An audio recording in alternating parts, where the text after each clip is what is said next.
when the boat rider holds the pepperland, he will light up the candle for you. Ginoo, makikita yung mga nagmasyal dito, mga socialist, mga outfit. Buti na lang gumawa ako ng outfit ko na ako lang talaga, no? So, diba? Pinaghalong mag-ate ng binyag at pinaghalong rampadora o ang buhok na ako gutya-gutya na jud as in. Pero mga girl dito mga mga sexy rate ka kaayo do, mga gwapa kaayo like that diba? Wala kag naasa mo na ako dai dere. Okay kayo. Mga TikToker ni, daghan kayo mga girly ka dere ay. Mga social. Diba? Yan. Yan.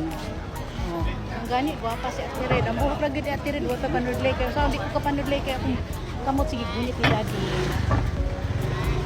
No? Mahigpit yun ang kapit ni Daddy sa ako kay daghan kayo itong nakita nga palituno nga nagpingkaw-pingkaw ang akong mga eyes. Pero bukas na ako mag-shopping. Siyempre, social. No? This is the heritage street na famous here in Danang. Oh, look at that po. Look at that girl. Oh, she's so pretty. Oh, painting.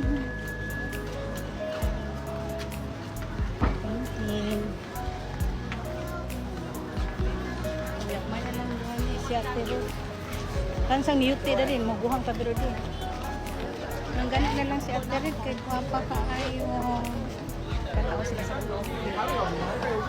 Tanaw sila sa outfit ay everyone ay. Wala nagpangutanag sila rin, manan niya pahingi yung outfit. Ay, social ba ano ay.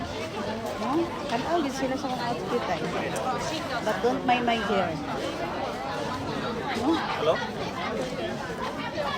Các bạn này bây giờ Sola ấy, anh có chiếc 500 Olivos thì bây giờ nó tính là nên lên đó hay thang